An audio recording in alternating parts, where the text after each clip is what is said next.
Faith, Truth, and Understanding. The Third Testament, Revelations of Jesus Christ, Chapter 36. The faith that can do all things.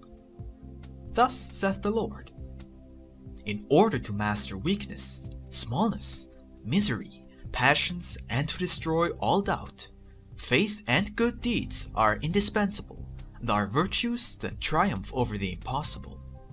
Before them, what is difficult and unattainable disappears like shadows. I said to men who believed in me during the second era, your faith has saved you. Thus I announced it because faith is a healing power.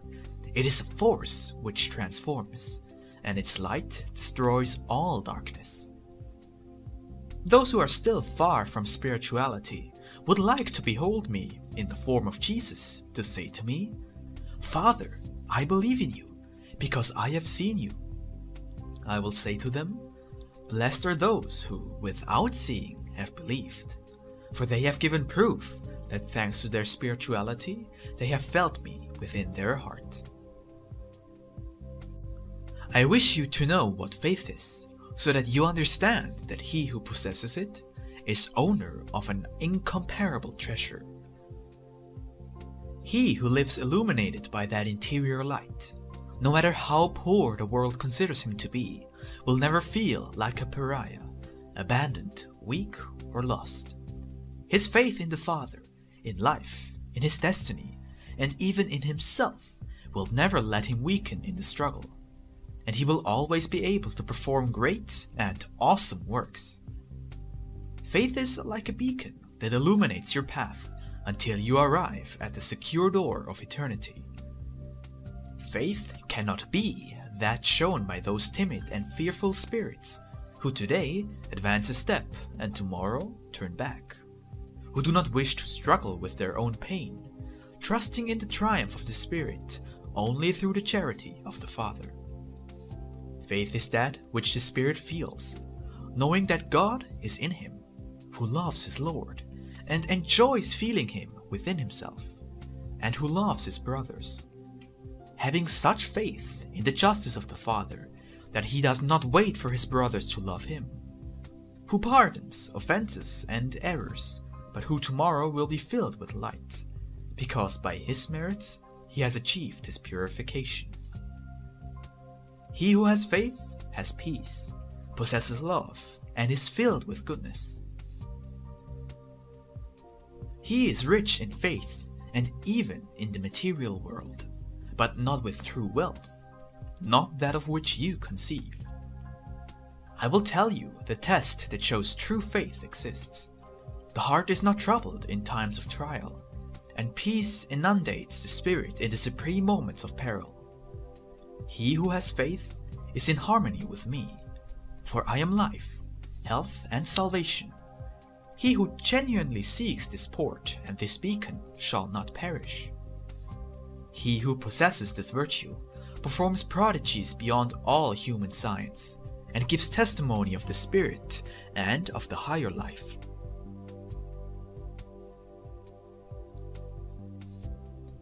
The recognition of the truth of God. When the heart contains good faith, and the mind is free of prejudices or confused ideas, life is appreciated more, and the truth is seen with greater clarity. In contrast, when the heart bears skepticism, or there are vanity and errors in the mind, all appears confused, and even the light itself appears as darkness. Seek truth, it is life, but seek it with love, with humility, with perseverance and faith. Pray, and your prayer ask questions of your Father, and in meditation you will receive the ray of my infinite light. Do not expect to receive all of the truth in one single instant. There are spirits that have walked for much time in search of the truth, studying and trying to penetrate all the mysteries, but which have not yet achieved their desired goal. Christ the Anointed came to show you the road, telling you, love one another. Can you imagine the reach of that sublime commandment? all the life of man would be transformed if you lived by that doctrine. Love alone is that which can reveal the truths of the arcane, because it is the origin of your lives and of all created. Seek the truth with zeal, and seek the meaning of life. Love strengthens you in the good, and you shall see how, step by step, all that is false, impure, or imperfect shall fall from you. Each day be more sensitive to the light of divine grace, for then you will be able to ask the Lord directly all that you wish to know, and that is necessary for your spirit in order to reach the supreme truth. I am the Word that comes in search of men, for they have been unable to come to me. It is my truth that I come to reveal to you, for truth is the kingdom I wish all of you to enter. But how can you find the truth if I do not first tell you that many renunciations are required? At times, to find truth, it is necessary to renounce all that you possess, to renounce even yourself. The vain, the materialist, and the indolent cannot know truth if they do not destroy the walls within which they live. It is necessary that they dominate their passions and weaknesses to look directly at my light. Blessed is he who seeks truth, because he is thirsty for love, light, and kindness. Seek, and you shall find. Seek truth, and it shall come out to meet you. Continue to meditate, and continue asking questions of the arcane, and he will answer. For the Father has never remained quiet or indifferent before he who eagerly asks of him. How many who seek the truth in books, among the wise, and in the diverse sciences, will end up finding it in themselves, since in the depth of each man I have deposited a seed of eternal truth. I cannot deceive you. I never act falsely, and never hide in darkness. My truth is always naked. But if men have not been able to see the nakedness of my spirit, it is because they have not wished to. I do not hide my truth with any vestment. My nakedness is divine and pure. My nakedness is holy, and I shall show it to all the beings of the universe. Symbolizing this, I came naked into the world as a man, and also left it naked. I wish that among mine there is always truth, for I am and will always be in your truth. I wish that there be love among you, and my love will always be in your love. Only one truth exists, and one true love, and that truth and that love are in you. Your love and your truth shall be mine, and my truth and my love shall be yours. My light is in all consciences. You are already in the era when my spirit will spill out over mankind. And so I tell you that soon all of you shall feel my presence, the wise equally with the ignorant, the great like the small, and the powerful as the poor. One and all will tremble before the truth of the true living God.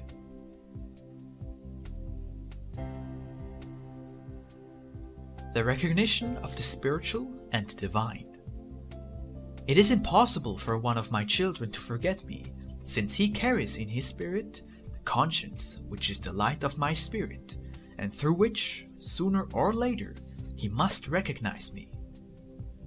It is easy for some to comprehend the meaning of my word, and to find the light there, but to others my word remains a mystery. I say to you that not everyone will be able to understand the spiritual essence of my message in this time. Those who do not succeed in doing so will have to wait new times for their spirits to open their eyes to the light of my revelations. If I say to you that my wisdom shall be yours, do you believe that only one existence will be sufficient to know all that I have to reveal to you? If I say that you will not acquire the human science without traveling the extensive road of evolution, much less will you be able to acquire the knowledge of the spiritual without a complete evolution of your spirit. I do not come to put spirituality into conflict with science, because that mistake has been of men, but never mine. On the contrary, I come to teach you to harmonize the spiritual with the material, what is human with the divine, what is temporary with the eternal. Nevertheless, I declare to you that to travel the pathways of life, it is necessary to know beforehand the path that your conscience outlines, whose spiritual law proceeds from the divine spirit. You have fallen so far and distanced yourself so from the spiritual that you consider supernatural all that, because it pertains to the spirit, is completely natural. This is how you refer to the divine, and is how you see all that pertains to your spirits, and that is an error. What has happened is that you see and perceive only what is close to your senses, or within reach of your human intelligence, and what is beyond the senses and the mind you have considered supernatural. The man who seeks the light of wisdom in nature, as well as he who seeks my wisdom in spiritual revelations, shall have to travel on his own feet the road where he finds the truth that he could not find on other paths. It is for that reason that I have sent your spirit to live life after life here on earth, so that through your evolution and experience you discover all that there is in it, and in what surrounds it. If you wish, scrutinize my words, but then study and observe life through them, so that you can see the truth that is contained in all I have told you. There will be times when it seems to you that there is a contradiction between what I tell you today and what was revealed to you in past times, but there is not. The confusion is in men, but you soon shall come to the light.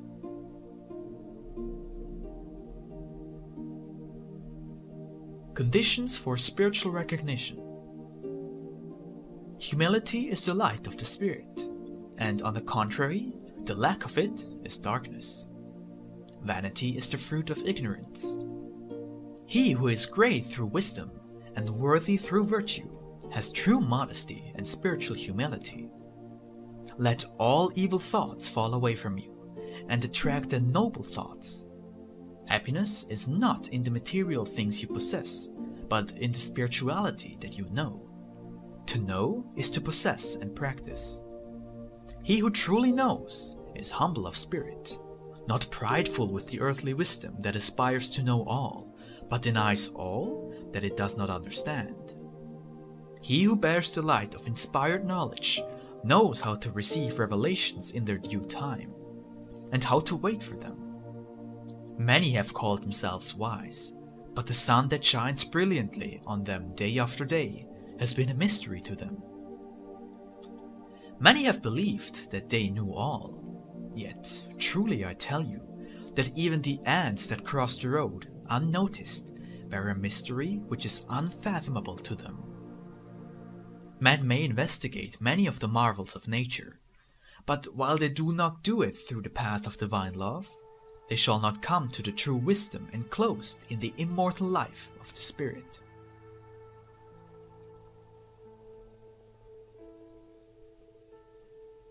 Search for our spiritual light.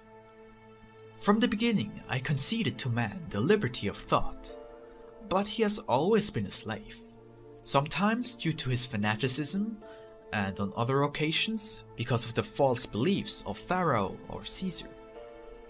That is why in this time, faced with the freedom that the spirit is achieving, and the clarity that is presented to his eyes, he is blinded by the light, for his mind is not used to that liberty.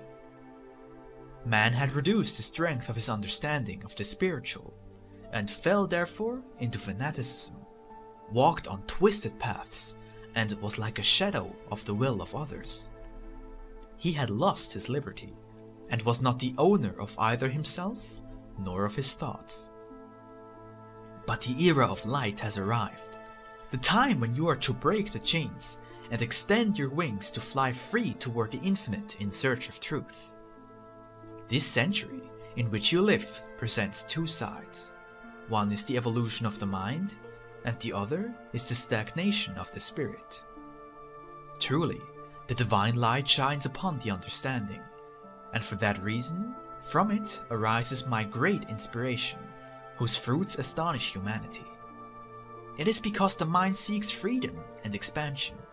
Man deepens his study of nature. He scrutinizes, discovers, enjoys, and is awed, but never hesitates. But when in him the idea of clarifying matters related to the spiritual rises, of matters related to the truth beyond the material one he knows, then he is found fearful, afraid to penetrate the unknown. Into what he believes is prohibited, permitted only to those elevated beings worthy of learning about the arcane of God. There he has shown himself clumsy and weak, unable to defeat by act of will the prejudices that repress him. The development of human intelligence will never be complete until it happens on the spiritual plane. See how great the backwardness of your spirit is, because you have consecrated your knowledge to the earthly life. Man is a slave to the will of others, a victim of anathema, condemnations, and threats. And what has he achieved with this?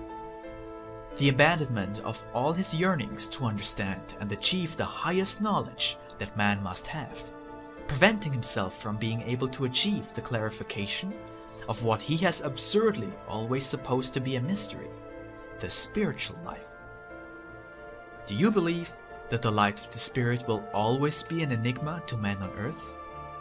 If so, then you have fallen into a great error.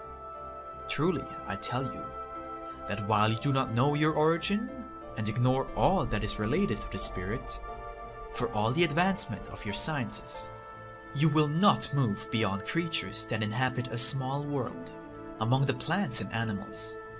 You continue to foster enmities by your wars and over your lives. Pain will continue to rule. If you do not discover what you carry within you, nor the spiritual brother that inhabits each of your neighbors, will you be able to love truly?